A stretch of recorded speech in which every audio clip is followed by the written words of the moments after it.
Hello everyone, welcome to my channel Law of Conjury. I am Dia. So in today's discussion, I am going to discuss about protection of fundamental rights and writ.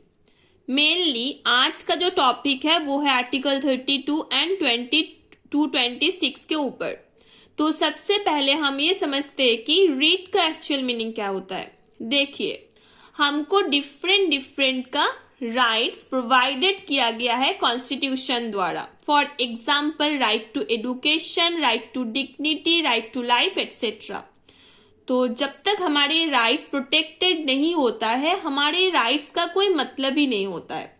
तो for example, in simple language, जब भी हमको एक jewellery खरीदते हैं, सबसे पहले हम उसकी सेफ कीपिंग के बारे में सोचते हैं. बिल्कुल उसी तरह ही हमारे फंडामेंटल राइट्स के प्रोटेक्शन के लिए, उनके सेफ गार्ड के लिए भी हमें कुछ कॉन्स्टिट्यूशनल रेमेडीज प्रोवाइड किया गया है.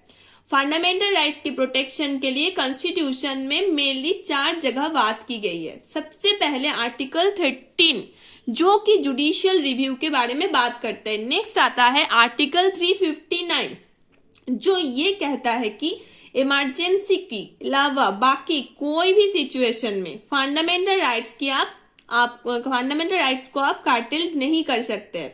इसके बाद आता है आर्टिकल 32 और 226 जिसके बारे में आज इस वीडियो में हम डिस्कस करेंगे.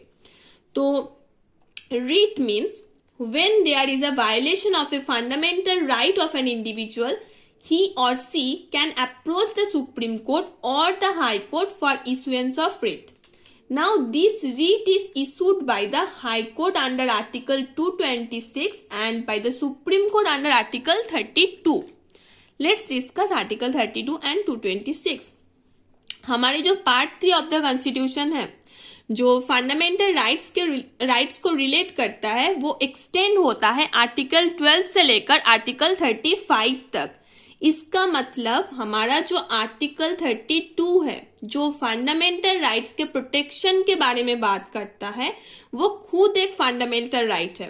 आर्टिकल 32 मेनली 2 टाइप्स की राइट एंड पावर्स की बात करता है. सबसे पहले आर्टिकल 32 ये कहता है कि अगर किसी भी इंडिविजुअल का फंडामेंटल राइट वायलेट हो रहा है तो वो डायरेक्टली आर्टिकल 32 यूज कर सकता है एंड सुप्रीम कोर्ट को अप्रोच कर सकता है.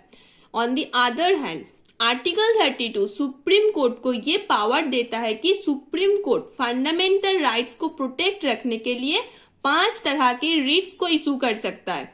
आर्टिकल 32 की इसी फीचर की वजह से सुप्रीम कोर्ट को फंडामेंटल राइट्स का प्रोटेक्टर एंड गारंटर माना जाता है. Doctor B.R. अम्बेडकर ने तो आर्टिकल 32 को heart and soul of the constitution कहा था.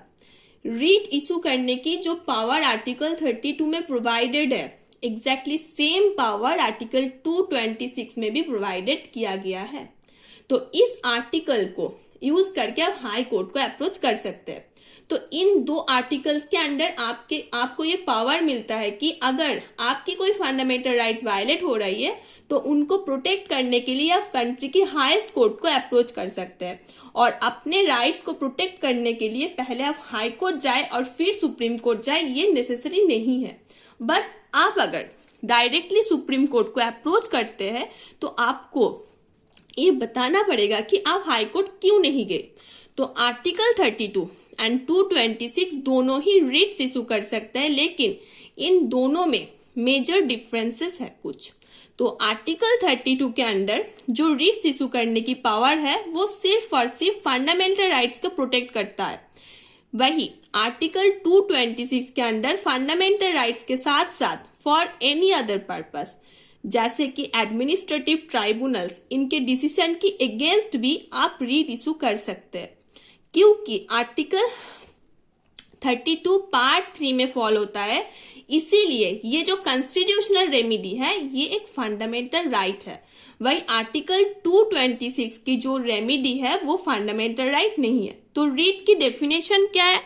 तो writs are a written order from the Supreme Court or High Court that commands constitutional remedies for Indian citizens against the violation of their fundamental rights. Thank you.